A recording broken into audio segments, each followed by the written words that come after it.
रामकृष्णारी मंडळी श्री सूत शौनादिकांना पुढे सांगत होते की भगवान शिवशंकर एवढा भोला आहे की ज्याचे नामस्मरण व पूजा न जाणता केली तरी सुद्धा बघा भोलेनाथ प्रसन्न होतो। महाशिवरात्रीचा महिमा असाच आहे की त्याविषयी एक कथा सांगत आहे। मी भारती शिंदे, तुम्ही पाहताय गजर नामाचा यूट्यूब चॅनल। तर बांधवांनो, ही जी कथा आहे ती शिवलीला अमृत ग्रंथातील दुसऱ्या अध्यायामधली ही कथा आहे। त्यासाठी हा व्हिडिओ संपूर्ण पहा। तर बांधवांनो, विध्व नामक पर्वतावर एक व्याध राहत होता। त्याने अनेक पशु पक्ष्यांची हत्या केली आणि हत्या केल्यामुळे बघा तो पापिष्ट झाला होता। आणि एकदा असे भले पहाटे उठून आपली शस्त्रे घेऊन शिकारीसाठी जंगलात गेला आणि तो दिवस होता नेमका बघा महाशिवरात्रीचा। तो शिकारी रस्त्याने जात असताना अनेक लोक एका शिवालयात जमलेली दिसली। तो थोडा वेळ तेथे थांबला आणि हे पाहून लोकांना पाहत हसत शिव हर हर असे म्हणत जंगलात गेला। तेव्हा दिवसभर भटकूनही त्याला एकही शिकार मिळाली नाही। न कळत त्याचा उपासही घडला। रात्र झाली, रिकाम्या हाती घरी कसे परत जाणार, म्हणून तो रात्रभर तेथेच राहिला आणि रात्र इथेच काढायची असा त्याने विचार केला। आणि तो एका सरोवराच्या काठी असलेल्या एका झाडावर चढला। ते झाड होते बघा बेल वृक्षाचे। आणि तो शिकारी स्वपदाची वाट पाहू लागला आणि त्याच्या डोळ्याआड आलेले बेलपत्र तो तोडून खाली टाकत होता। आणि त्या झाडाखाली एक शिवलिंग होते आणि ती पाने नेमकी बघा पडत होती त्या शिवलिंगावरती। आणि तो थट्टेने बघा हर हर महादेव, हर हर महादेव असे म्हणत होता।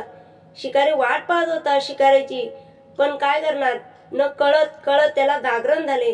दिवसभर उपासही घडला, न कळत शिवपूजा नाही झाले, नामस्मरण घडले आणि तो शिकारी बघा पापमुक्त झाला। त्याच वेळेला बघा मंडळी, त्या ठिकाणी एक हरिण आली आणि हरिण पाहून व्याधाने धनुष्य जोडले। आणि हे पाहून बघा हरिण म्हणाली, माझा काही दोष नसताना का मला मारतोस, त्यावर मी गर्भिणी आहे।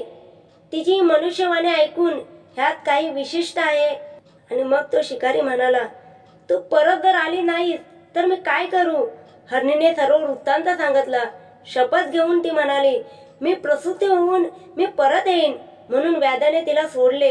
आणि त्या वेळेला बघा तो शिकारी परत बेलपत्र तोडून खाली टाकू लागला। आणि थोड्या वेळाने आणखीन 2-3 हरणे तेथे येऊ लागल्या आणि शपथ घेऊन परत जाऊ लागल्या। आणि व्याध बघा त्यांना सोडूनही देत होता। असं करत करत बघा सकाळ झाली।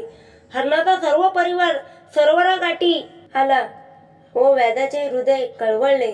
तो त्यांना नमस्कार करून म्हणाला, मी तुमच्या दर्शनाने धन्य झालो आहे। तुम्हीच माझे गुरु आहात, मला क्षमा करा। इतक्यात बघा तेथे एक दिव्य विमान आले। आणि बघा बांधवांनो, त्या व्याधाला शिवगणाने विमानात बसवले आणि तो विमान बघा दिव्य स्वरूपात झाला।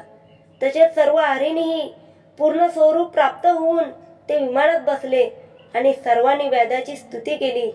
त्याला भगवान शिवशंकरांनी पवित्र असा अक्षय स्थान दिले। अशी ही पवित्र कथा आहे। शिवलीला अमृत ग्रंथातील ही कथा आहे।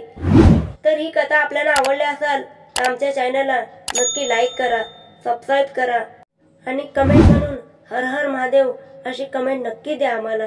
जय हिंद, जय भारत।